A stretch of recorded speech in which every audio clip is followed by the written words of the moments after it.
more. It's time we represent ourselves with a name that reflects the unique experiences visitors enjoy out here in the river parishes of Louisiana.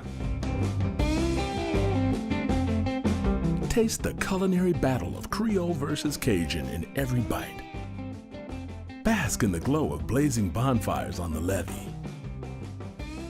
Feel the thrill of our lakes, bayous, and mighty river. Get up close and personal with our swamp's oldest inhabitants.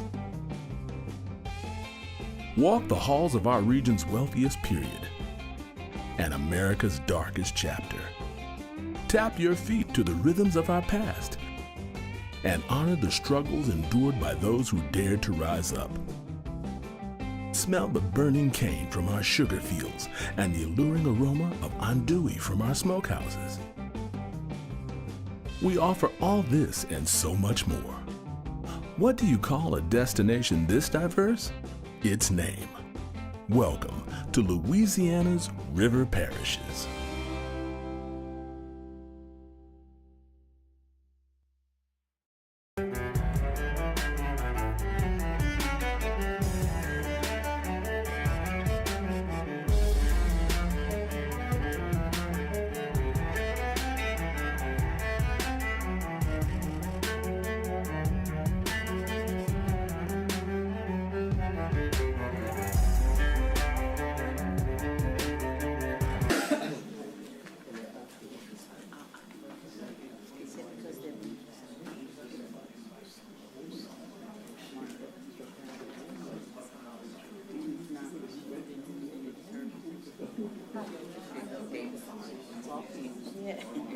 And whatever we need, all this.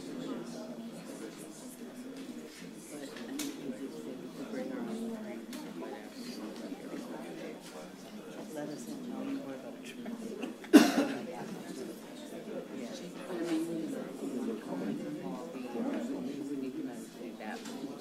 We're not going to prove that.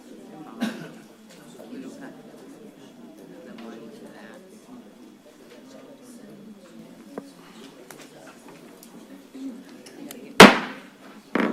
Good evening and welcome to the St. Charles Parish Council meeting, Monday, August 1st, 2022 at 6 p.m. in the council chambers in the parish courthouse. Please silence all electronic devices and remove all hats. This meeting is called to order with a silent prayer and the Pledge of Allegiance. All please rise.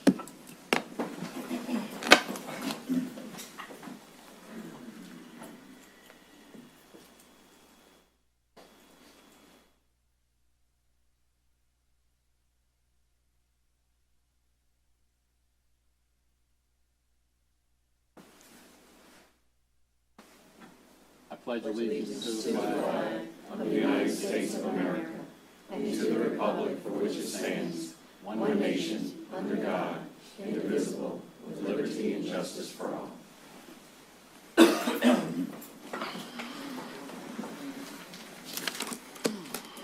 I need a motion and a second to approve the minutes from the regular meeting of July 18th. I have a motion by Ms. Belloc, second by Ms. Billings. Please cast your votes.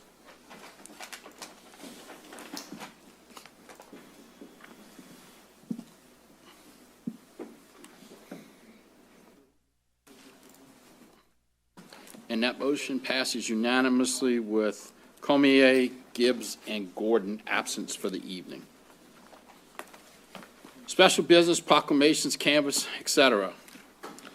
Proclamation, Vehicular Heat Stroke Awareness Month. Ms. Cluley. Thank you, Mr. Chair. Proclamation. Whereas according to the National Safety Council and the National Highway Traffic Safety Administration, in 2021, 23 children died of vehicular heat stroke while being left in hot vehicles. And so far in 2022, there have been 9 vehicular heat stroke deaths. According to the People for the Ethical Treatment of Animals in 2021, 59 pets died of vehicular heat stroke while being left in hot vehicles. And so far in 2022, there have been 25 heat stroke deaths. And whereas it's hard to overstate the toll this takes on families, but together we can help put an end to this tragedy by taking some important steps. And whereas Don't Leave Me Behind is a vehicular heat stroke prevention partnership between United Way of St. Charles Success by Six, St. Charles Women's Club, St. Charles Parish Sheriff's Office, St. Charles Parish Public Schools, St. Charles Humane Society, St. Charles Firemen's Association, St. Charles Parish Library, St. Charles Community Health Center, German Coast Farmers Market, 4 Stars Child Care Facility, and St. Charles Parish Government. Information is available through contact with any of these agencies. And whereas the following strategies can save the life of a child or pet: keep car doors locked when parked to prevent a child from climbing in and becoming trapped. Never leave a child or pet in a vehicle when running errands. Make it a habit to check the front and back seat of your vehicle before locking the door and walking away. Place your purse or briefcase in the back seat to remind you to look before you lock. Invest in a car child safety mirror. Write a brightly colored sticky note to put on the dashboard of your car to remind you of your child or pet in the vehicle. And whereas St. Charles Parish is committed to working closely with community advocates to help prevent kids and pets from being left in cars unattended, our goal is to educate parents and caregivers about vehicular heat stroke in order to prevent tragedies when traveling with kids and pets, no matter how short or long the trip. And whereas St. Charles Parish encourages all parents, family members, and caregivers to work together with the agencies promoting the Don't Leave Me Behind Prevention and Awareness Program, and to relay the information obtained to friends and coworkers through social media. Now therefore be it resolved, we the members of the St. Charles Parish Council and the Parish President do hereby proclaim August 2022 as Vehicular Heat Stroke Awareness Month in St. Charles Parish, and to urge all citizens to help prevent the tragic loss of life of kids and pets being left in unattended cars. And we have Ms. Ann Idell and Terrell Cornwell here to accept this proclamation.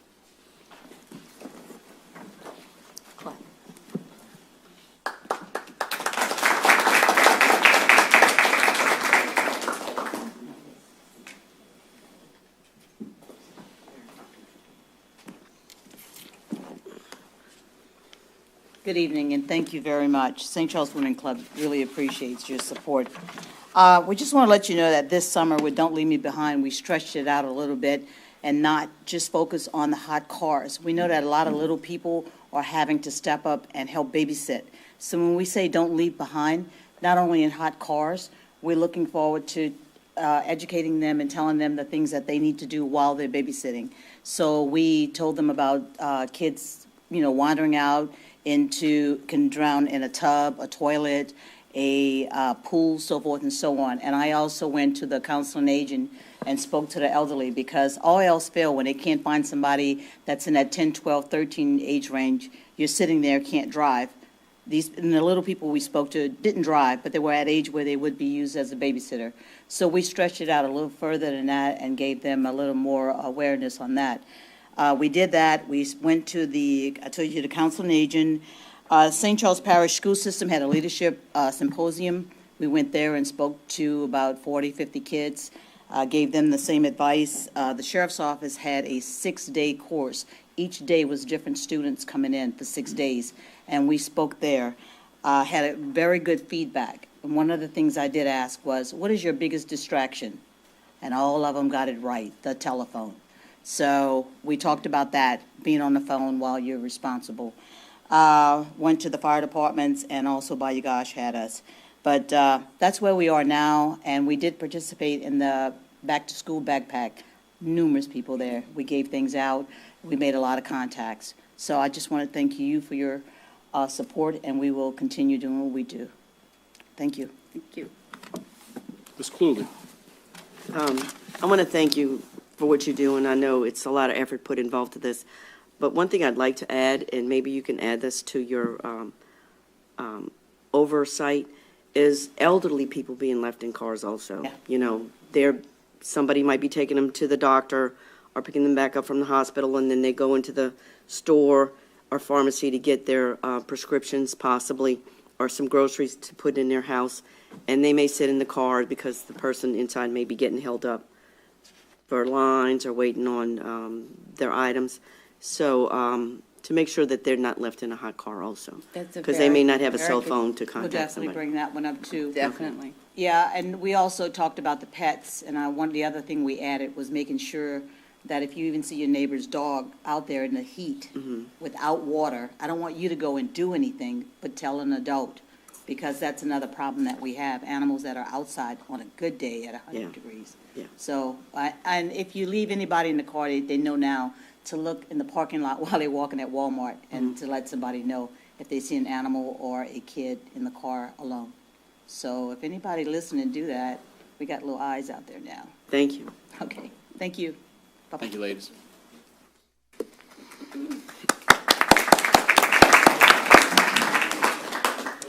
Twenty 22-0219, in recognition, Michael K. Love, Special Olympics 2022 USA Games. The Parish of St. Charles, August 1st, 2022, and the Parish President do hereby recognize Michael K. Love, Team Louisiana, silver medal, 4x50-yard freestyle relay, bronze medal, 50-yard butterfly, fourth place, 100-yard freestyle, Special Olympics 2022 USA Games, Orlando, Florida, June 6th through the 10th, 2022. Michael, would you come up and receive this recognition, please?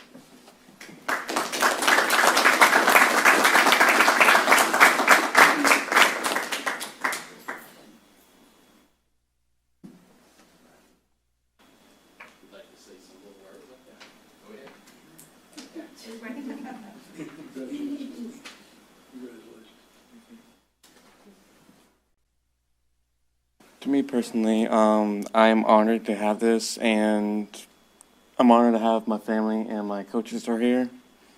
And it actually worked hard. Wow, all those great prizes and great medals while I was under the flu.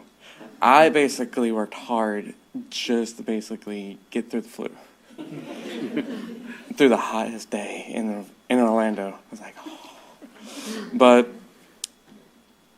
it was my first time being at Orlando and Disney World, and I had a blast. And thank you for having me here.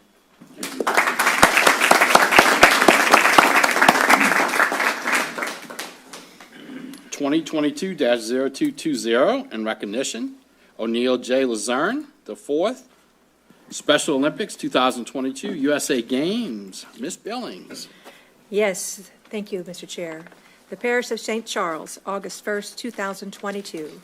The St. Charles Parish Council and the Parish President do hereby recognize O'Neill J. Lejeune IV, Team Louisiana, fourth place, 5x5 Unified Basketball, Special Olympics 2022 USA Games, Orlando, Florida, June 6th through June 10th, 2022. O'Neill, will you come up and receive your plaque, please?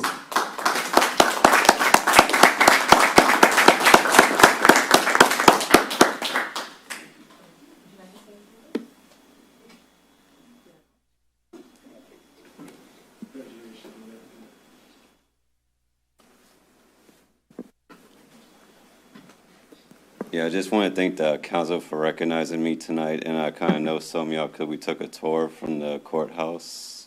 I got also like Matthew Jewell and all y'all, so thank y'all for the plaque.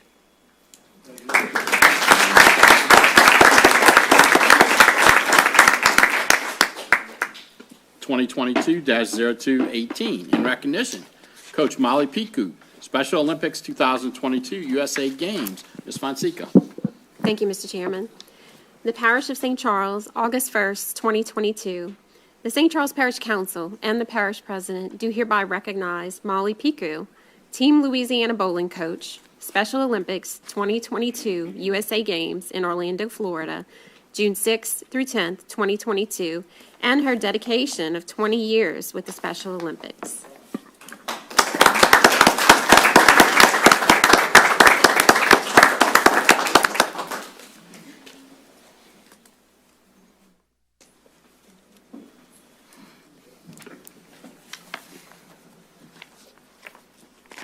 I want to say thank y'all for this recognition. This is my 5th time going as a coach for the USA Games. I think it's my last one. I'm going to give somebody else time to do it. But I've enjoyed, Coach. I want to thank y'all for supporting us. Thank you.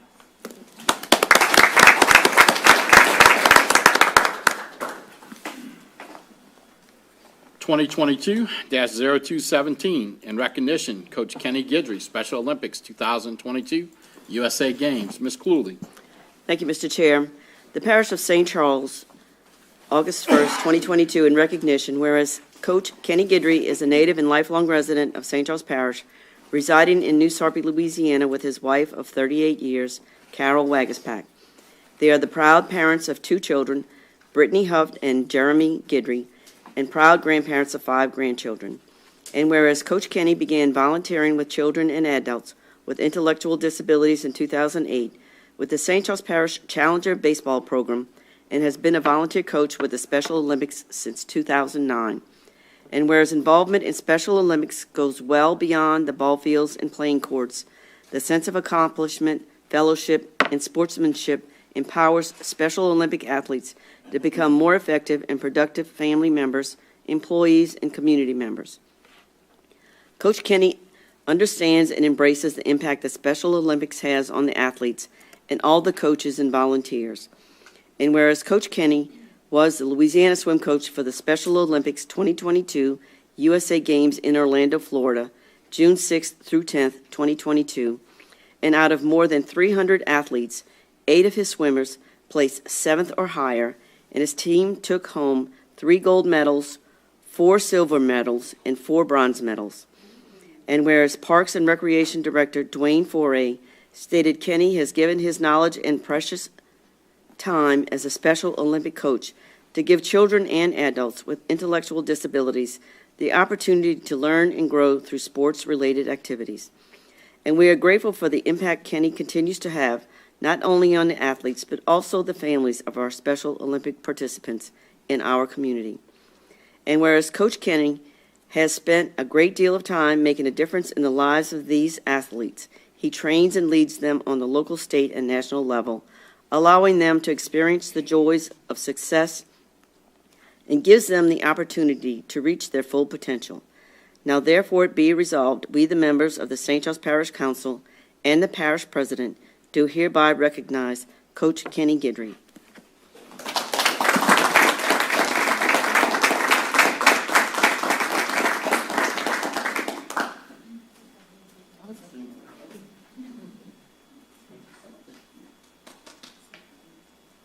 That's a lot to read. I'd just like to thank all of y'all for y'all support. President Jewell, thank you for your support. And also Director Dwayne Foray of the Parks and Recreation for all the support he gives us to make this happen.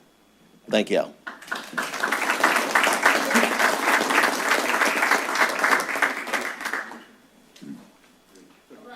Reports, finance, and administrative activities.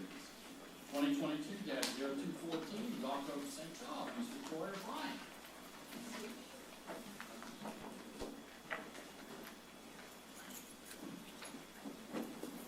So, good evening. Thank you, Parish President, and to this council for having us. We're happy to be here. I have with me Ms. Maggie Brantley and Ms. Solange Smith to help us with this presentation. And it's entitled Essential Within St. Charles Parish.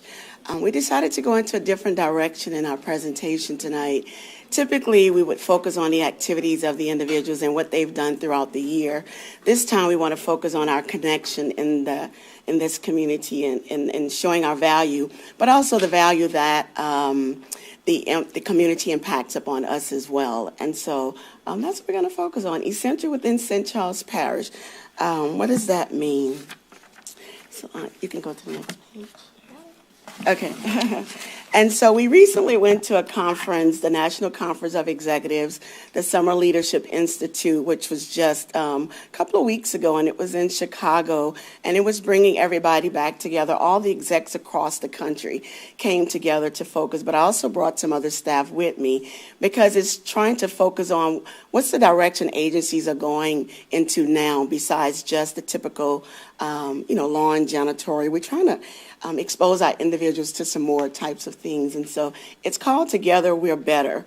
And so it's not just us that's needed to serve the people that we have. And so we need the community Where would we be without this community? And we need the education system, we need the retail businesses, and we need other officials in this community to help get us where we need in terms of helping us make those partnerships.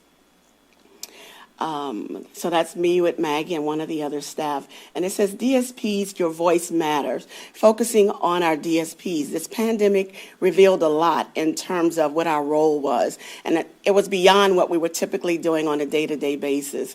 We found ourselves doing a lot of things in terms of groceries and partnering with United Way to bring groceries to our elderly and picking up prescriptions and going places that other people weren't going because they were behind closed doors. And so it reminded us that we were essential, and our work was beyond 13771 Old Spanish Trail, where people consider us to be located. So I'll turn it over to Solange to talk a little bit about how we connected in this community. So one way we connect annually, we partner with St. Charles Parish Rec Department and then also all of the schools within St. Charles Parish, and we host a Mardi Gras dance. Every year we try to add a little bit more to it just to make it fun for the students and for our individuals. This year we had the best float contest, we had a cakewalk, we had a dance contest, which is probably their favorite thing. We had Best Dress, karaoke, and we also had nominations for King, Queen, Duke, and Princess. And then we also had a lot of community judges that came in to be a part of this, to play a role with this dance. We partnered with the rec department, Mr. Dwayne. Yeah. And then this is a picture of our judges. And then this is just a few highlighted pictures of how that day goes. So this is my slide. This slide is the first responder Crawfish Ball. This is our second year that we participated in it, but it's our first year that we actually placed. We won the best booth competition. We were super excited. We had the P-Rog up in our office on a pedestal pretty much because we're super excited and proud of it. That is just some of our staff and our board members that came out and family to support us. It was really a fun, great day for us. This is us partnering with the Second Harvest Food Bank. We did our monthly food pantry. Solange, you want to talk about it? So we of course had to do it a little different because we had COVID. So what we did a drive-by effect, which I'm sure you've seen with other agencies. We've served 250 families in the parish. And we actually was able to partner with local churches within the parish. What they did was they came and we just gave them a whole pile of food for them to be able to also play a role to distribute within the community as well. We figured 10 heads was better than one. We couldn't serve everyone, so we actually outreach for other people for them to be a part of that as well. And then this is just a few pictures. We had our staff that volunteer, our individuals, they volunteer. It's a full day, a lot of work, but you know, the main goal is to connect with the community and to support those. This slide is a little bit what Ms. Victoria touched on, the United Way shopping program. We partnered up with United Way of St. Charles to create a program for the community during the pandemic. We were able to provide staff to shop for groceries and medications for the elderly and those with compromised immune systems during the pandemic. We were able to actually serve over 400 families through that program. A couple of pictures here showing a couple of recipients that received the program deliveries.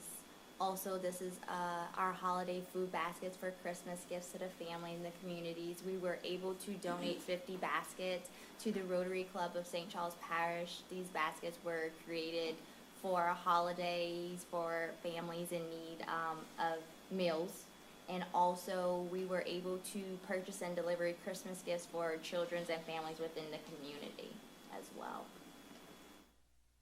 These are just a couple of pictures.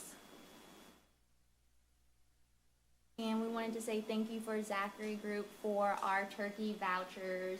They donated 30 turkey vouchers from Majori's to us, and we were actually able to take those vouchers and give them to our families for Christmas, Mother's Day, and Father's Day. So we just wanted to do a little shout out to them.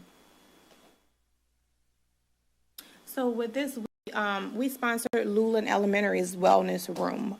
That was major for these group of educators. We donated snacks and just kind of came up with a list of essential things that would just make it where they had this cozy place just to go and kind of just take a deep breath. These were photos that they actually shouted us out on social media. And it just was really, really great. It was something that they weren't really expecting us to go above and beyond. So we were glad we were able to play a role in helping their days go a little smoother. And then one of the last major things that we did was right after everyone came home from the hurricane. We just kind of sat and was like, what can we do to help the community? We know a lot of people lost their homes or may have lost some things or total loss. So what we did was we, through our thrift store, we actually came up with a community event, a free event. We posted it all through the community, and it was pretty much just welcoming everyone to come in just to get free stuff. Clothing, shoes, toys, whatever it was that a family or a person may have needed. We assisted with that. It went really, really great. We're actually going to be doing another one because we recognize that it's still a need for many people that's, finally kind of coming back into their homes. So that's just a few pictures that we have and some more pictures that we have of that. All right, so we wanted to show that because we wanted to show our connection to the community. Every event that you saw was through a partnership that we actually participated with something, and so it came back that we also gave back to them. The Rotary, I'm a Rotarian, and so we donated the 50 baskets, but the ARC didn't do it. Staff bought a basket themselves, so each staff decided to buy 4 baskets, and they did it themselves. The baskets, our partnership with United Way, the Crawfish Ball, we wanted to give back because the first responders have been so intricate for us as well. So everything has, play an intricate role for us as well as we're trying to give back to them. And so I just wanted to be able to say that. Also with the teachers, I was a mentor with Rotary, and we would go in and mentor the students, and so I had that connection with that teacher, and so it just drew a relationship from there, and so that's wonderful. And so we celebrated 50 years in this parish last year. And so we're excited about that. And we had an annual staff training and recognition day where we recognize staff for their longevity, but also their commitment and dedication to the services that we provide. And we had a lot of people to actually come out. And so we're very proud of our longevity within this community. And so those are more pictures. We actually had a drive-by, so staff actually had to drive by, get their certificates. We had bags for them. We had food for them. And it was just a great day. We picked the goat. Again, every year we pick a goat. And then there's the executive director picks just to build the morale around the organization. And so every level, they were recognized. And so they love it. They look forward to this time of the year. And so we're, again, continuing to say achieve with us. And we thank you all. Any questions for us? I just want to thank you for your dedication to all the people in our community that need it. And are you fully open now, or are all your activities back open? And we are fully open. We finally are able to be back in our other buildings. We had to get floor and painting, and it was a mess. But we are back. And we're ready to roll. And Throw Me Something Mister is officially open, correct? Mm-hmm. Is officially open on Apple Street in Norco and Cajun Village. Like I said, we showed that we did the community giveaway. We're going to do that again. We're going to do something at Throw Me Something Mister, have a block party out there for the community to say we're back and come see us and come see about us to make sure we're continuing to be successful as we serve the people with disabilities in this parish. Ms. Belloc. Thank you, sir. I just want to say thank you for all that you do. Great job. Thank you. Keep doing it. Thank you. Ms. Fonseca. Thank you, Mr. Chair. A lot of people may not know, but Miss Victoria and her staff's endeavors go beyond just the day's work at the site. She actually had a couple of their clients that were made homeless by Hurricane Ida, and she worked really hard with her staff to try and find them housing, and was able to successfully find housing for them. So I thanks for your help. appreciate your Thank you. effort. Well, you know, you actually wound up finding the housing, but we're always happy to assist in any way we can. That just really shows that you and your staff care about your clients, and you want to see them be successful, not only during the day when they're with you. That's right. But afterwards. So thank you very much. Thank you. Thank you. I'm excited about throwing me something missed open and back. It was such a big party that day, and everybody just looked so happy. So it's helping to Norco to get back to normal. So They're ready. I They're appreciate ready. everything you did, and it's going to be great. It's going to be fun. So thank you, ladies. We appreciate y'all coming tonight. Thank you.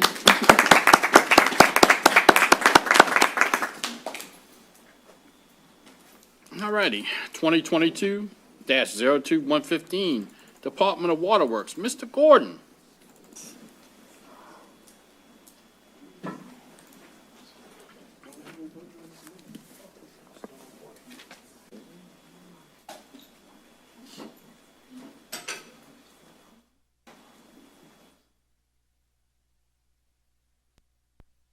Which one do I hear, Michelle?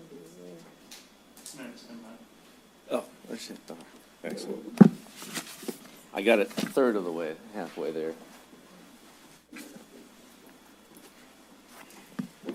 Yes. Get it. I can start. I can run it from here. Let's get it to start. All right, cool.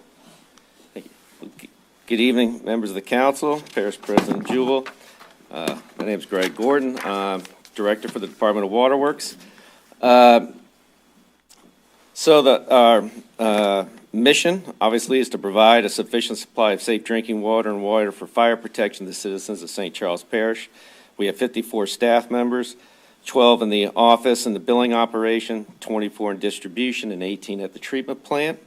We have a total budget of in FY 2022 of close to $15 million and manage over $50 million in assets. We serve 21,875 customers. We have the capacity to treat 19 million gallons a day. On average, Waterworks treats and distributes about 8 million gallons per day to the customers. That was in 2021. Obviously, our highest consumption day was 9/1/21 at 13 million gallons. That was the day after Ida, with all the trees and other things going down and leaks that we had in the system. That's obviously that much water was put out. At this point in time, I wanted to say, obviously, just for myself, wanted to say what a great job the department employees did.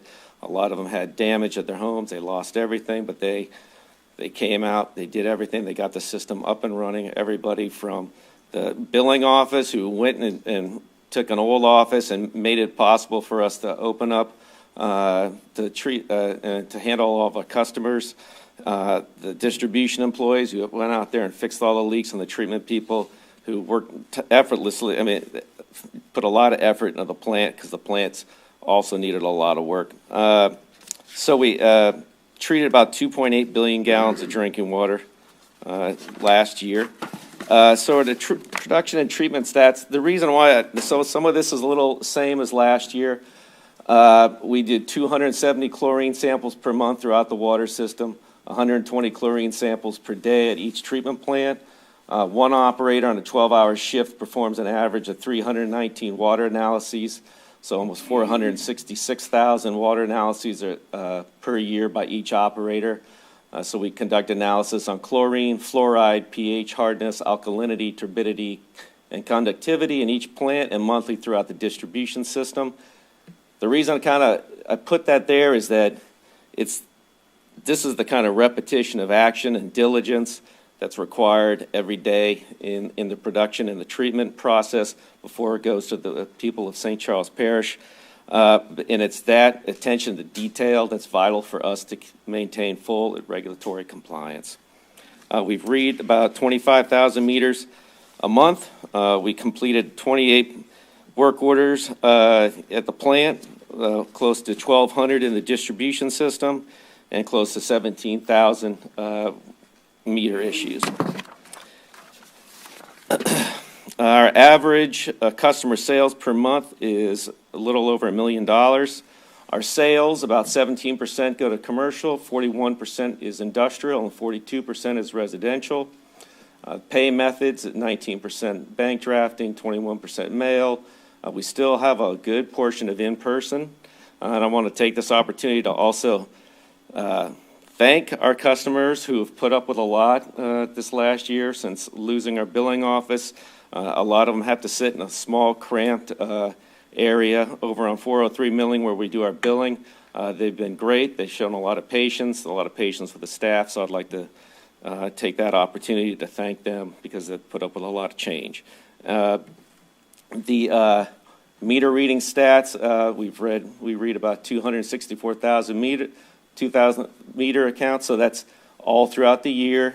We had about 12.3% had to be reread, so what happens is after we do a reading cycle, those other ones, they're swapped between meter readers and we go back to make a correction to make sure everyone is doing all the proper reads. We had about 4,700 for inconsistencies. Water meter services, we had 174 new installations. Of our total meters, 24,513, 10,000, almost 11,000 are still manually read, 45% of our system, and 55% of our system is automatic reads. So again, last year I brought this up with the presentation. This is going to be about a 3-year project, so I'm going to keep bringing it up every time I come up here until we're completely done. So again, we are trying to change every one of our meters to an automatic read meter. We've been slowly changing them. It's going to entail the installation of 17,000 new meters, and installation of base stations and multiple repeaters throughout the system. Phase 1, we started in Munson and Norco. That's in progress and it's getting close to finishing. In Phase 2, we will start in USARP and the Destrehan areas. So what's happened is in Phase 1, we were able to work with some of our existing money. We did a contract with Pedal Valve. They installed a lot of new services for us and a lot of the new meters. However, when we get to closer to the larger portion of the project, which is going to be Phase 2, we're going to do a full public bid. So we're about to finish that contract and get ready for bidding in September. And that project will take about close to 2 to 3 years to completely finish.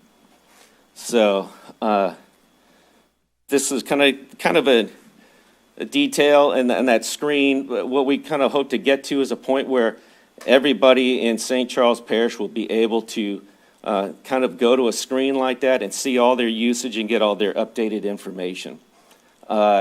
Types of meters currently, so obviously we have about 10,606 manual read meters, 6,321 drive-by meters, and 7,886 fixed base meters.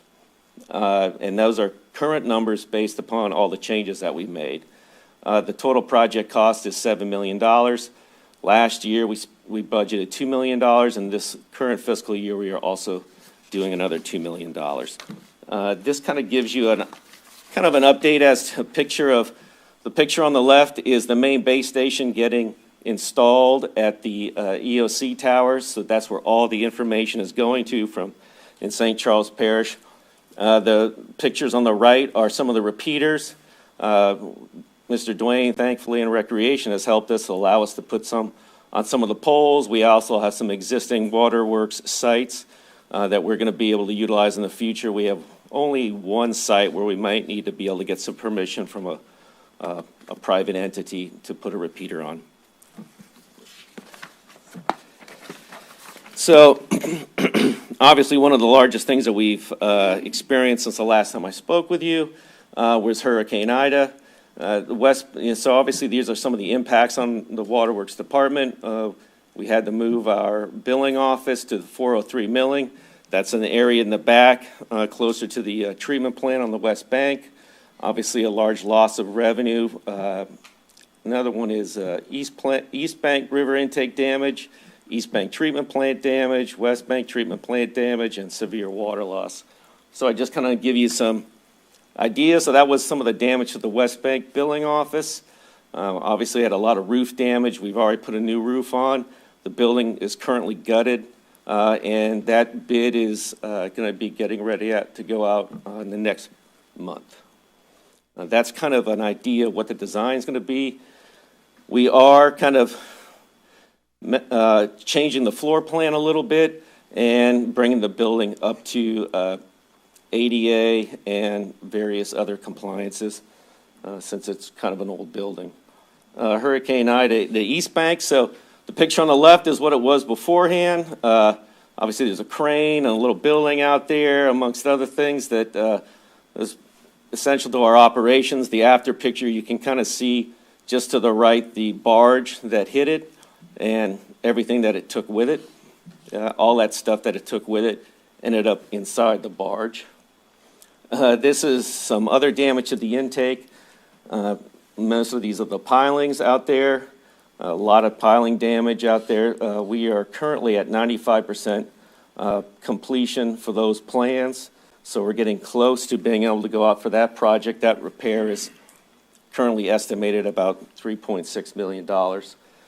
This is just also kind of give you an idea of some of the plans for the intake. This is a kind of a shoring, just to illustrative purposes. Also at the treatment plant, we had some roof damage, and that has temporarily been repaired to be ready for this storm season. Those plans are also close to completion. We hope to go out to bid soon for those. Some of the damage to the West Bank roof, that should be relatively easy to repair, and that will be done at the same time we do the billing office. Just some schematics of the design, and that's all I have. If you have any questions. Yes. Yes, thank you, Mr. Chair. Mr. Gordon, do you find the residents that have the automatic readers that their water bills have increased? That their water bills what? Have increased from when they were on the old system? I would say that the new meters are probably more efficient, and that they many of these meters that are old manually read meters are over 20 years old, so they do lose their efficiency. As we put in more efficient meters, their usage may be more accurately reflected. Okay. Ms. Cooley. So that's a yes. Thank you, Mr. Chair. You had mentioned that there were 4,700 inconsistencies. Is that monthly? Is that typical? That was total for the year. So those are usually inconsistencies. What happens is currently on the manually read meters, the meter readers have a handheld device, looks like a cell phone. Mm-hmm. They insert that number into the device. The device will usually kick back that if it's over 50% of the normal usage, it'll say this doesn't seem accurate. Mm-hmm. If they put in that number again, because it is that number that they see, that is put into the system, that's flagged by the billing office, and then they are given to a different meter reader to go out and make sure that it's done accurately. To see if they made a mistake, see if they did something wrong, or if it is the actual usage. And they'll let you know that if a meter reader has a certain amount of mistakes, that it is reflected in their performance evaluation, and they are given warnings. So that's just misreads. Manual readings? That's not the yes, those are the manual readings. Right. Now, sometimes we also do with the drive-bys, you might get something, if something is wrong, if it doesn't pick up correctly, something's on the meter, the register may be damaged and needs to be repaired and or replaced. Thank you. Ms. Monseek. Thank you, Mr. Chair. I think part of the increase that residents have seen has been due to the annual rate increase over the last few years, right? Well, the rates are tied to the consumer price index, yeah, so right, yes. right. If there is a change in the CPI, those rates are wastewater are reflected along with that. January timeframe, I remember. I know. I believe they're updated every January is when they're is when we actually make the change. On the water side, when you're looking at percentage points, we've done the math. It comes out to a few dollars per year as an increase. You probably see it more on the wastewater side because per gallon or per 1,000 gallons, you're paying a higher rate than on the drinking water But it's on side. the water bill, so Yes, in you're total, right. Correct. that is part of, I think, And that's done automatically by ordinance. right. And my other question was, I saw the photos from the East Bank treatment plant. Is that the new building? The roof damage to the East Bank? That was treatment on the newer building, yes, on the 3rd floor. Really? Mhm. Interesting. So, and it has, we have done a what I call a permanent temporary repair. So it's ready for this storm season.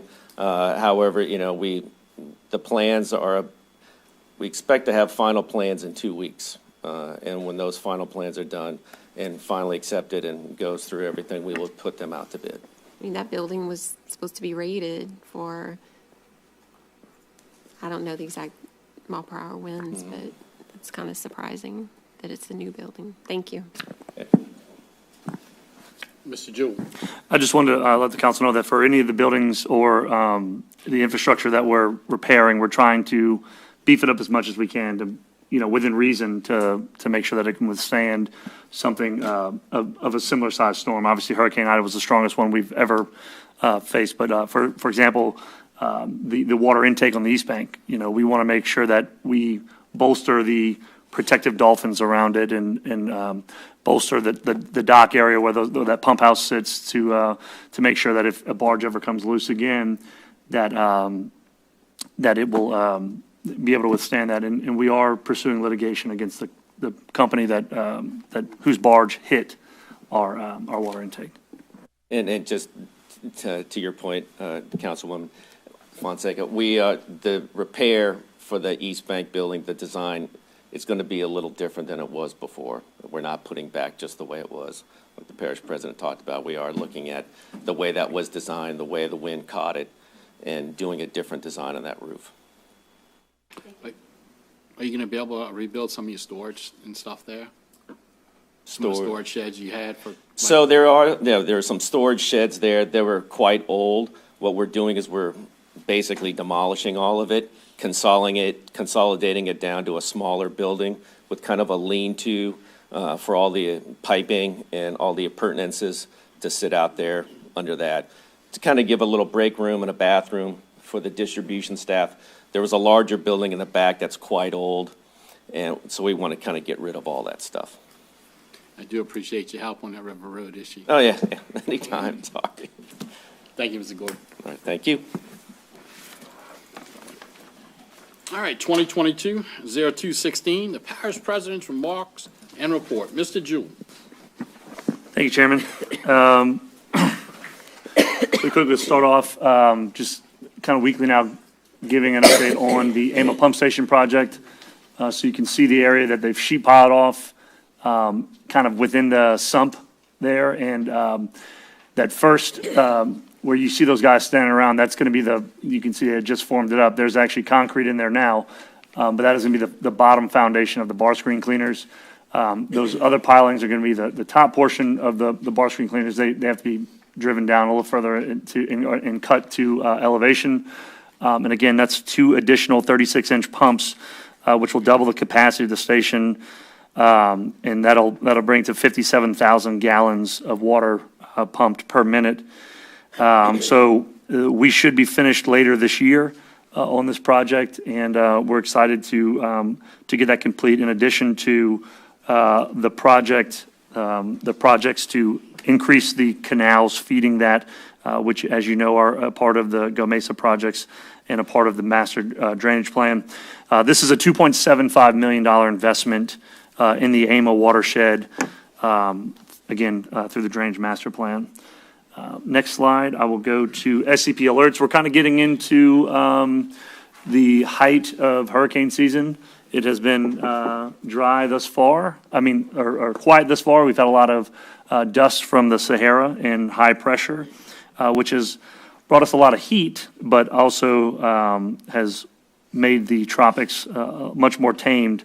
So, but we know that things do change quickly, and we want our residents to be prepared to receive alerts from us. So if you text SCP Alerts to 888-777, you can get signed up for our emergency alert system, or you can go on and register at scpemergencyalerts.com. So again, we hope you register for that to receive alerts from the parish.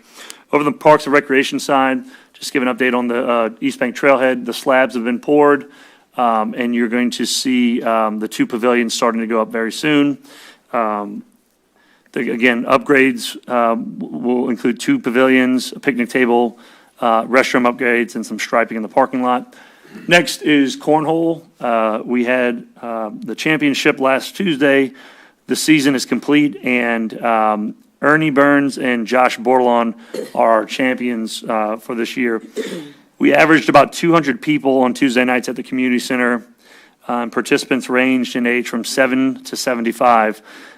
So just a really great activity for people of all ages, and no need to have age groups. You can have young people playing with older people, and it was great to have it. Again, we almost doubled our participation in this year's from last year, so we are looking forward to continuing this this event.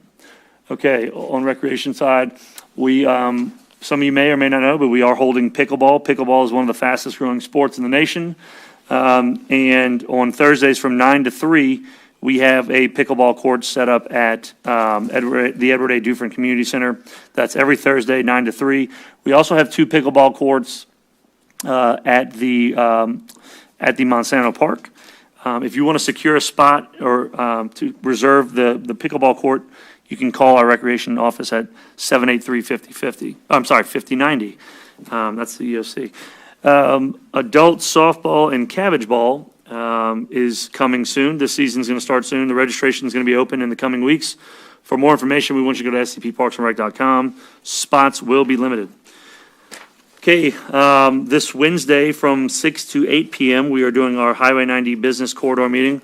All of our businesses along Highway 90, or the public, is welcome to come and talk about ways to make our Highway 90 corridor or improve the Highway 90 corridor, which sees 36,000 cars traveling in front of those businesses every single day. Of course, our council members are invited. We want them to show up as well and give their input. We have a lot of things to talk about, and hope that we can kind of make some improvements to this corridor and take it to make improvements to other corridors in St. Charles Parish. Open jobs, of course, we have a bunch right now. Carpenter, distribution, maintenance tech, engineer, intern, equipment operators 1, 2, 3, and 4, grass cutters 1 and 2, groundskeeper, laborer, pump operator helper, pump technician helper, recreation maintenance and grass cutter, shop mechanic helper, wastewater laborer. To apply, visit stcharlesparish.gov/employment or call 985-783-5000 for more information. That concludes my report. Thank you, Mr. Buell. Ordinances, resolutions, introduced for publication. Ordinances, resolutions, introduced for publication. We've got a sticky button here. Ordinances and resolutions introduced for publication, public hearing, Monday, August 15, 2022, 6 p.m., Council Chambers, Courthouse, Hanville. 2022-0209, 2022-0224, and 2022-0225. There's been a request from the administration to postpone indefinitely from introduction, file number 2022-0225. I need a motion and a second to postpone indefinitely from introduction. I have a motion by Ms. Fonseca and second by Ms. Billings. Please cast your votes to postpone indefinitely from introduction, file number 2022-0225.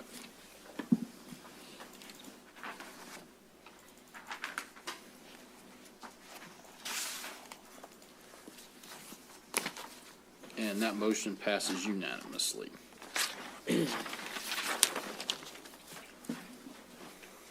With Councilman Darrensburg Gordon joining our meeting.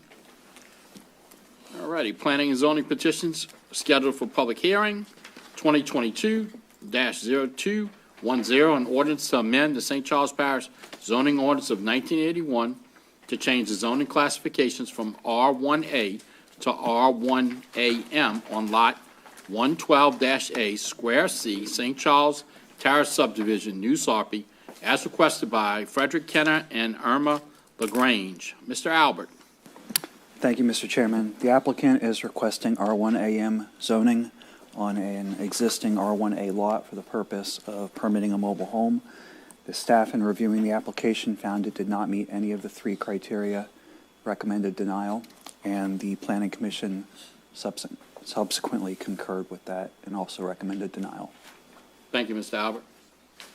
File number 2022-0210 is now open for public hearing. If there's anyone who'd like to come up and speak regarding this item, please do so now. Please state your name and address for the record. You will have 3 minutes to speak. Good afternoon, Council and Mr. Parish President and staff. My name is Lloyd Fricke. I reside at 152 Bayou Estates Drive in Des Allemands, or Bayou Gosh. I'm here on behalf of Mr. Kenner and his mother, Miss LaGrange. Miss LaGrange has been displaced by the hurricane. She lived in New Sarpy in the old family home. It was destroyed during the hurricane, and since that time, she's kind of been completely here to there. This property's been bought some time ago for a time when sometimes we do things to say one day we might need this. Well, someday is now. She needs to employ and put a mobile home there. It's going to be a brand-new mobile home. It's not going to be a used one. It's going to be brand new, probably 2,300 square feet. And it's going to, in the report that the Planning Commission did, they did note that there was a spot zone and adjacent to the rear of this lot. So I traveled down to St. Rose and I looked and I counted approximately 25, 29, quit counting, of already zoning or spot zoning throughout the area from Clement Street all the way to St. Charles Street and Annex and Terrence Street, all those streets where there's already R1AM zoning. Now, we could get in and say it's what existing before 1981. I don't know. I did apply and got some permits that they would send to me through the Public Records Act, and I saw some as late as 2004. Some have been permitted, and there's been some other ones sprinkled throughout that. And some of the things that have been permitted on there was considered double-wide mobile homes, and in an R1A, you can put a double-wide mobile home providing it is a particular type of mobile home, not just a regular mobile home. And some have been in there. I didn't see in any of the permits where they were these particular types of mobile homes. So I'm not here to destroy anyone. I'm not here to do this. I'm just here that my client is now 80 years old. She's been living here and there, and she needs her own place. She's got the money to go ahead and buy a new mobile home, put on this lot, and hopefully that she can live there for a few more years. And I'll just leave this with you, is that when we're older and displaced, this is when we really need our space. And Sister LaGrange has served the parish well. Her and her husband were the pastors of the church right behind on Courthouse Lane for many, many years. He passed, and she left his home, went back to her family home. She wanted to be home, and then her home got blew away, and this property is available. And one of her sons died, so she now owns part of this property, as well as Frederick Kenner, her son. So I ask tonight that in your consideration and deliberation, that you take into consideration the need here, and vote from your heart, and grant to us the zoning change that Sister LaGrange can go ahead and place a mobile home on this property and go ahead and begin to spend the rest of her years, golden years there, in her own place, in her own space. So I'm here, and Mr. Frederick Kenner is here. I'm going to let him come up and give his idea of this as well.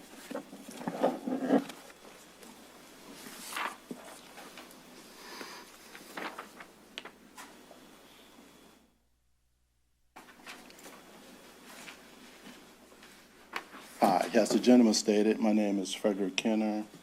I reside on 204 Clement Street. The situation, guys, is that Mom left during Hurricane Ida, came back home off, completely towed off the roof, lost everything inside the home. At that time, she was living at 226 Terrence Street. As I stated, July the 7th, I was here with Mother. She's very aware, still drives.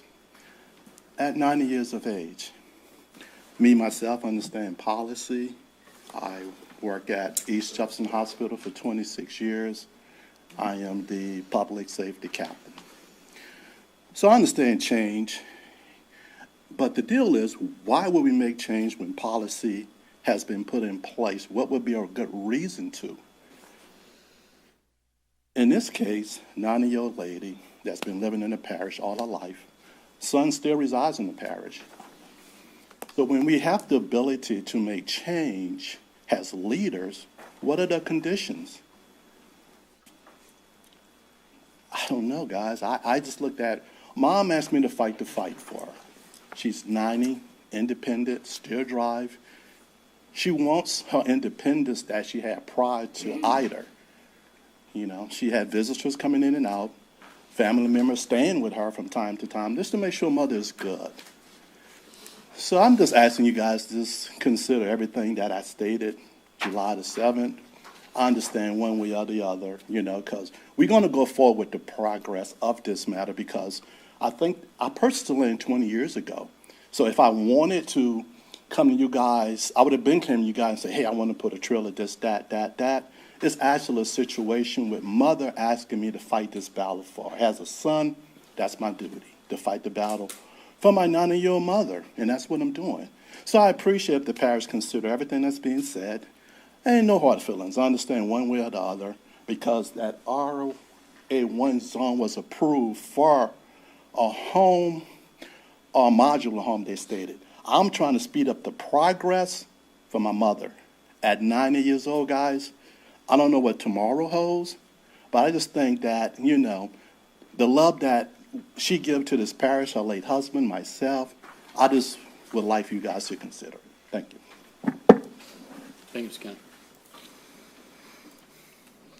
Let me just apologize for, set the record straight. I thought she was 80. She's 90. I apologize for that. Thank you, Mr. Rickey. Is anyone else like to come up and speak regarding this item? Please do so now. You'll have 3 minutes to speak. Your name and address for the record. Seeing none, public hearing is closed. Is there any council discussion? Ms. Cluley. Mr. Albert, a modular home can be placed on this lot, but not a mobile home, correct? A modular home can be with a special use permit. Okay. So it But a mobile requires home an can't. elevated degree of review to make Yeah. sure that it looks like a single-family home. Okay. But the zoning would stay the same with a modular home. It wouldn't be R1M. Yeah, modular homes functionally are no different from a site-built home, except that components of that house are brought in. Pre-built. Pre-built. Thank you. Ms. Bella. Thank you. Mr. Albert, are there any other trailers on Terrence Street, St. Charles Street? There are trailers there. There is some R1 AM zoning on Terrace Street. Right, that's what I was looking at. The There's trailers. several R1 AM. And not all of those. I think the one at the corner has a site-built home. Not, say it again? I think the one on the corner of Terrace and Short Street is a site-built home. I'm not sure it's is it? It's hard to tell from the over. But nothing on St. Charles does, and the ones that are there are existing non-conforming. So even if one were to come down now, like if it was damaged in the storm, we would allow them to be permitted back on that street within a year of the disaster. But after that, they would not be allowed to come back under the R1A zoning.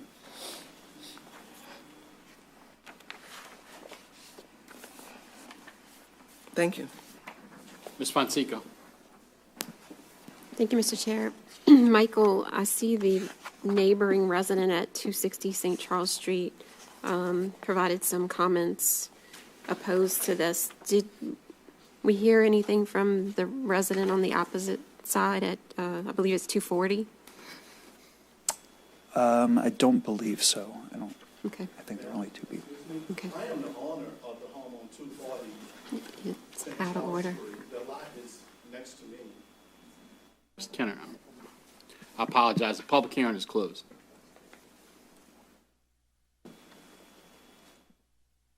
Mr. Dufresne. Thank you, Mr. Chair. Michael, was there anything on the lot before? Did they miss the time, the grandfathering in, or it was always vacant? My understanding has been vacant for some time. Okay, thanks. Ms. Gordon. Yes, thank you. Michael, the resident who was, Mr. Cotton, his only concern was that, he didn't want like in and out of people coming in the house. And it wasn't much of a hardship. But I think, an individual that's 90 years old, her family, still want to see her comfortable, in any resident, that they want to purchase for her. I mean, I'm actually wanting to allow this individual to get this particular, the mobile home to be placed there. Because, of course, she's an elderly lady. I don't think they're going to have, as far as what the resident, Mr. Cotton, mentioned, I don't think they're going to have anyone in and out of her home. And I don't think she's going to allow anyone in and out of her home. So I'm for this to be changed to the R1AM.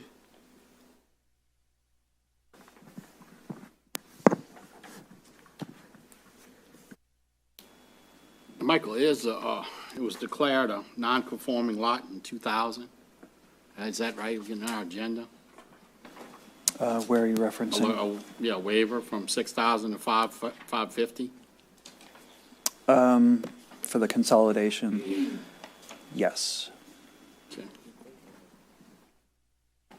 Will the site plan allow a mobile home on it? That's up to. How he's going to put it. Mm-hmm. With it being That would be a 110 foot long, it shouldn't be a problem at 110 foot long. It'll meet all the setbacks in there? As long as it's not oversized, yeah. And now it's current zone for a single-family residence, correct? Correct. And in reviewing this, there is no position in the department's review to consider a hardship, to consider who would be living there or anything about the occupant. It's entirely about the land use map and the criteria that are in the code. Okay, Ms. Billings. Mr. Albert, to be clear, if we do change this zoning, then this does not change per somebody passing. And, I mean, it's not just for the lady that's going to be living there. This is it permanent. will continue on permanently. And it would affect To be other clear. evaluations in Right. the area too. Thank you.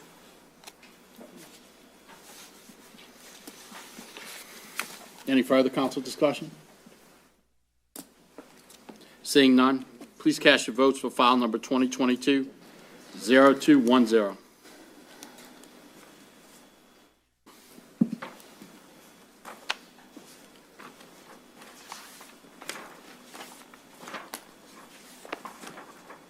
And that motion fails. With Gordon, okay, got that, you got it down? All righty, 2022-0211, an ordinance to amend the St. Charles Parish zoning ordinance of 1981 to change the zoning classifications from R1AM to R2 on lots 1, 2, and 3, square 35, New Sarpy subdivision, New Sarpy, as requested by Lydia M. Roberts. Mr. Albert. Thank you, Mr. Chairman. The applicant in this instance is requesting R2 zoning, a change from R1AM this time. This would allow for duplex construction on the property. That's the primary difference between the previous zoning and this. The department recommended denial based on not meeting any of the three criteria Planning Commission concurred and also recommended denial. If there's any questions, I'd be happy to answer them. Thank you, Mr. Albert. File number 2022-0211 is now open for public hearing. If there's anyone who'd like to come up and speak regarding this item, please do so now.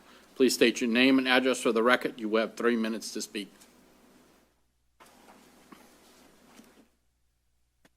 Seeing none, public hearing is closed. Any council discussion?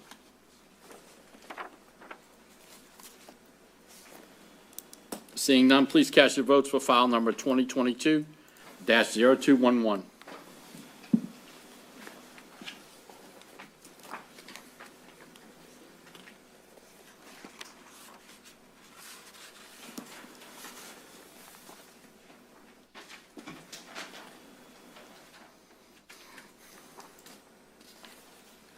And that motion fails unanimously. Ordinances scheduled for public hearing introduced at a previous meeting.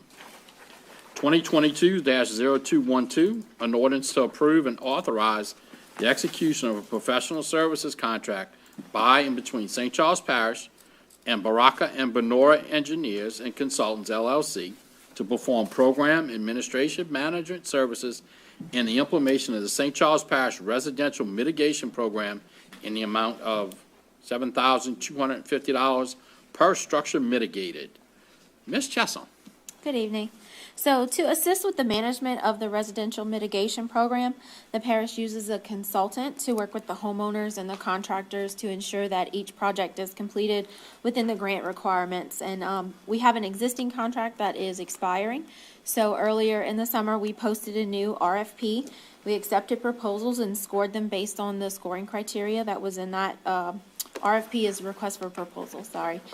And BBEC, which is Baruka and Benora Engineers and Consultants, scored the highest, and they also offer the best cost. So your support for this is greatly appreciated, and if you have any questions, let me know. Thank you, Ms. Chesson. 2022-0212, an ordinance is now open for public hearing. If anyone would like to come up and speak regarding this item, please do so now. Please state your name and address for the record. You have 3 minutes to speak. Seeing none, public hearing is closed. Any council discussion? Ms. Fonseca. Ms. Chasson, the $7,250 per structure is covered by the grant funding, correct? Yes, correct. Thank you. Any further council discussion? Seeing none, please cast your votes for file number 2022-0212.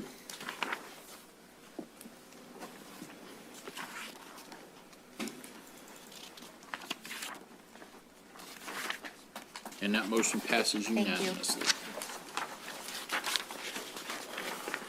Resolutions 2022-0213, a resolution in support of the Planning and Zoning Commission's approval of 2022-10 SPU for an accessory dwelling in an R1A zoning district, lots 13 and 14, Block 3A, Lagatuna Addition, Number 1 subdivision, 226 St. Anthony Street, Luling, as requested by Elizabeth Trenchant.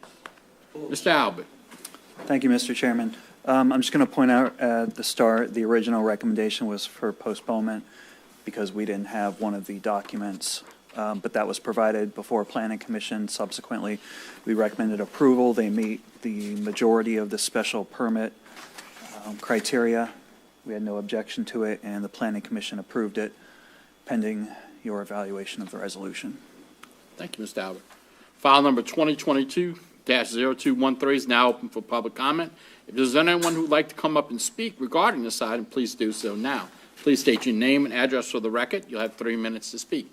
Hi, I didn't bring my notes, but my name is Elizabeth Tranchant. I live at 226 St. Anthony Street. We filed for put in a ADU for my mom, my brother. My brother's disabled. My mom is also disabled. My mom has a lot of trouble walking.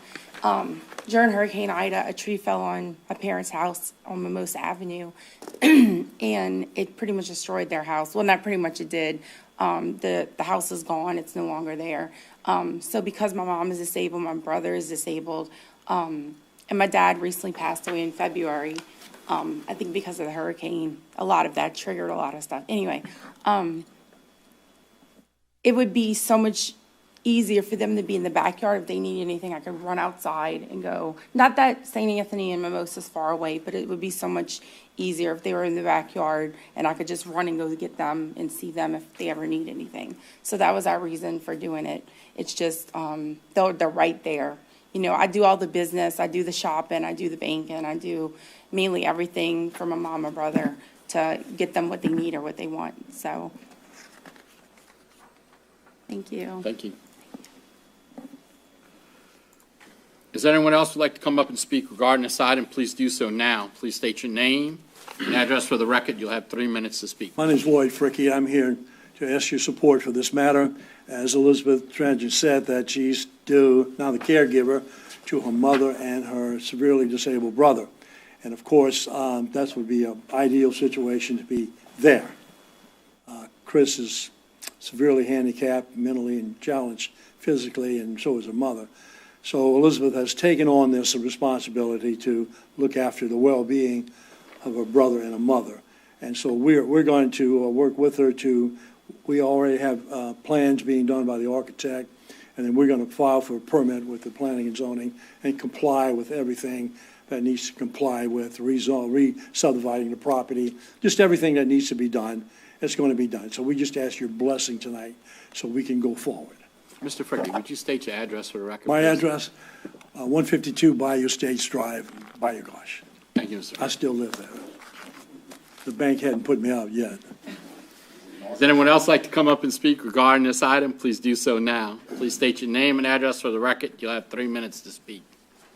Seeing none, public comment is closed. Any council discussion? Seeing none, please cast your votes for file number 2022-0213.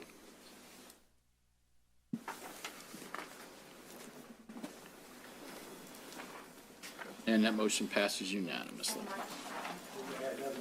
2022-0221, a resolution endorsing a waiver from Appendix C, subdivision requirements of 1981, Section 3, Geometric Standard C, Lots 1, Size B, width requested by Louis J. Brady and Mary A. Brady Whipple. Mr. Albert. Thank you, Mr. Chairman. This is a minor subdivision creating a net of 2 lots. The only reason you're seeing it tonight is because of the waiver request. They actually have the full frontage at the road, but the way the calculation for width is done, because the lot does not hit the road perpendicular, it shortens the width of the property at the measurement line. So I think they're measuring 53 feet where they need 60. We had no objection to it. It's a long arpent lot, and the Planning Commission recommended approval. Or Planning Commission approved the subdivision pending your resolution. All right. Thank you, Mr. Albert. File number 2022-0221 is now open for public comment. If there's anyone who'd like to come up and speak regarding this item, please do so now. Please state your name and address for the record. You'll have 3 minutes. Seeing none, public comment is closed. Any council discussion? Seeing none, please cast your votes for file number 2022. I'm sorry, Ms. Fonseca. Michael, I see the department recommendation, but it wasn't carried over by the commission. So can you explain that? The applicant revised the plans that you have in here. The A3,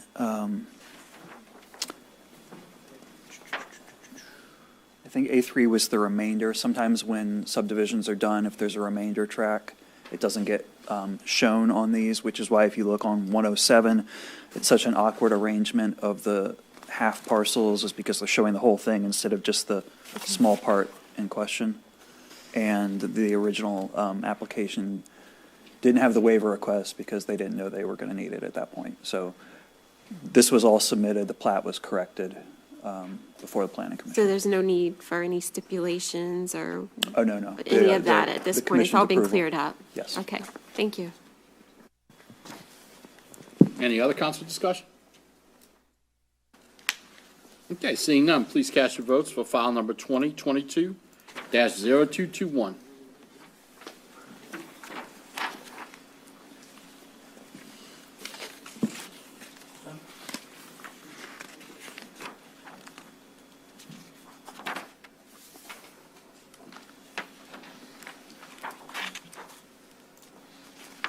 And that motion passes unanimously. 2022-0222, a resolution endorsing a waiver from Appendix C subdivision regulations of 1981, Section 3, Geometric Standards, B Blocks 3, arrangement as requested by Sue Cottrell Miller, ETA Vitus Properties LLC, and Marie M. DiGiovanni LLC, number 2. Mr. Albert. Thank you, Mr. Chairman. This one's a little complicated. It's a 4-lot minor subdivision with a waiver request. This is a precursor to a major subdivision that's coming in. They need the waiver request at this point in order to create the piece of ground. If you look on page 120, it's marked as address 385. That parcel will end up being a part of the roadway going into the potential development. So in order to work on the next application, this had to be configured in this arrangement for the time being. Michael, what was the address you said? 385, if you, on page 120, toward the top part of the page, just under the tracks. All right. Thank you. File number 2022-0222 is now open for public comment. If there's anyone who'd like to come up and speak regarding this item, please do so now. Please state your name and address for the record. You will have 3 minutes to speak. Seeing none, public comment is closed. Any council discussion?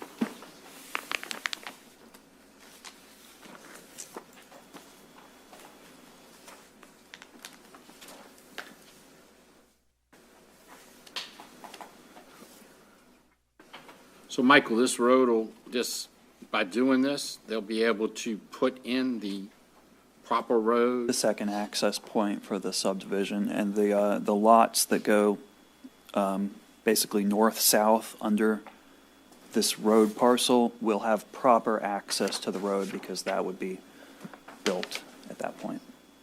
So even though it's granting kind of a strange waiver at this point, it'll fix an issue for these other lots. When the next and then they'll all have to comply to the subdivision rules and that? Okay, thank you. Any further council discussion? Seeing none, please cast your votes for file number 2022-0222.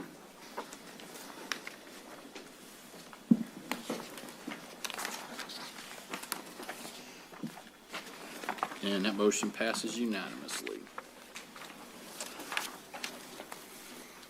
2022-0223, a resolution approving a waiver to reduce the 500-foot distance requirement for not less than 300 feet from protected buildings used exclusively as churches and allow issuing of a Class A-R alcohol license for a legacy venue located at 737 Paul Mallet Road, Suite A, Luling, as requested by Andre Laquette. Mr. Albert. Thank you, Mr. Chairman. Before a business gets an alcohol license, they have to get a zoning clearance that they take prior to getting that license.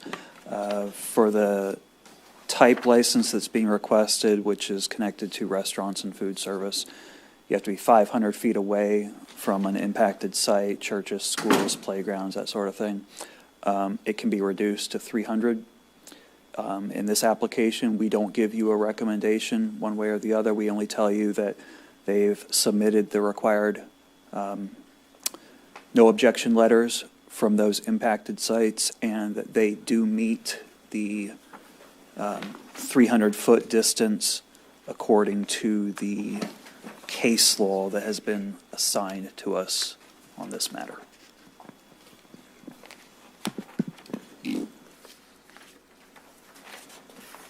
All right, thank you, Mr. Albert. File number 2022-0223 is now open for public comment. If there's anyone who'd like to come up and speak regarding this item, please do so now. Please state your name and address for the record. You will have 3 minutes to speak. Good evening, ladies and gentlemen. My name is Andrell Bradley Lockett, and I'm here to petition your support for the parish for a legacy venue. I see some familiar faces here that have visited there already, and it is a beautiful addition to the parish, and I ask you all for your support. Ms. Lockett, could you state your address for the record, please? And that's 87 River Park Drive in Hunville, Louisiana. Thank you, Ms. Lockett. I appreciate it. Thank you. Is there anyone else who'd like to come up and speak regarding this item? Please do so now. Please state your name and address for the record. You'll have 3 minutes to speak. Seeing none, public comment is closed. Any council discussion? Ms. Gordon? Yes, thank you, Mr. Chair. Legacy has actually been, I think, in the works for years for Ms. Lockett and her husband and her family. I didn't attend the ribbon cutting, but I think I can speak for her that she has been working on her legacy since she and her husband was getting married. She did her flowers. She actually started, I think she started her business in the Mangru area, if I'm not mistaken. And when I say her business, her flower business, with her dream of where Legacy is today. So I do know they've had this dream for years. And I do know that she did have her flower business down the little hallway, down the area from where Legacy is located. Legacy has been something needed on the West Bank side. I know they have something similar to what she's wanting to do on the East Bank side, but it is a great welcome to the West Bank side for residents from all over. So I want to thank Ms. Lockett and her husband and her family for the work that they've done. She was ready right before Hurricane Ida. Then Ida came in, destroyed the building, and she had everything in there. Then she had to start from ground one again. So thank you, Ms. Lockett. I am in favor for this right here, so thank you. Ms. Fonseca? Thank you, Mr. Chair. Ms. Lockett, I just wanted to congratulate you again. I've attended 2 events already at your new venue, and it is really impressive. And I know that you and your husband have put a lot of hard work into it, and I'm super impressed, and I just wish you all the success. Thank you. I'm also in support of this. Michael, I do have a question. On page 125, I see the proper surveyor's form stamped with his stamp and everything, but I don't see the verified distance filled out on 25. It is on page 128. They did it graphically, which in this instance is a much better depiction. The case law dictates that it's a distance as a person would walk in like the straightest lines possible, taking proper pedestrian access, and Okay. it's very prescriptive. Okay. I'm fine with that. I think it's a beautiful place, and we definitely need that. I just wanted to make sure that this was filled out properly. So. I don't think the applicant, well, the surveyor could have put it in there, but they showed it on the plans. Awesome. Mr. Jewell. Ms. Andrew, I'll just say thanks for investing in St. Charles Parish, and I hope the council supports this tonight, and we wish you the best of luck. It's a beautiful venue. Okay, please cast your votes for file number 2022-0223.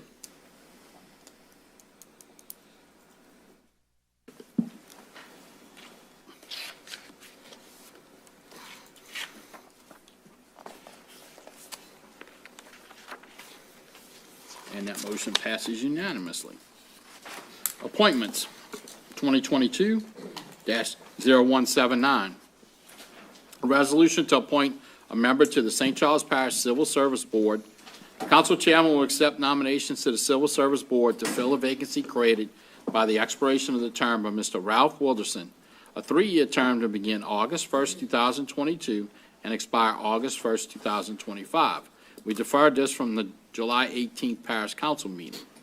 Is there any nominations? Ms. Fonseca. Yes, thank you, Mr. Chair. I'd like to nominate Pat O'Malley.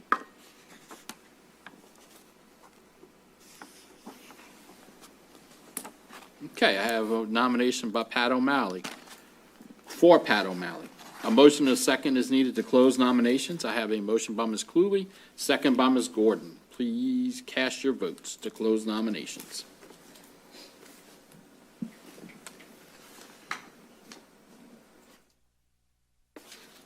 And that motion is unanimous.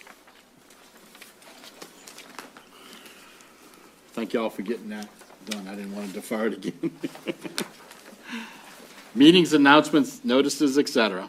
Meetings, Lafourche Basin Levy District, Wednesday, August 3rd, 2022, 6 p.m., Lafourche Basin Levy District Office, 21380 Highway 20, Vacherie.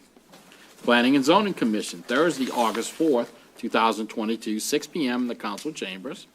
The Communications District, 911, Monday, August 8th, 2022, at 5 p.m., council chambers.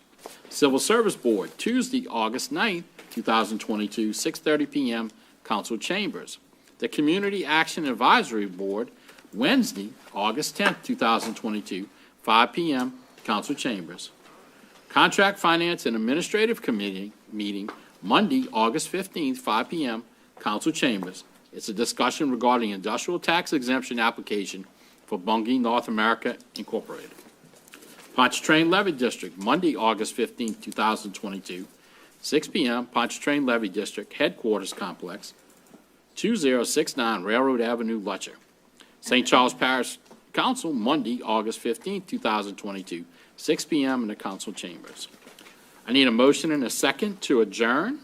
I have a motion by Ms. Cluley, second by Mr. Dufresne. Please cast your votes to adjourn.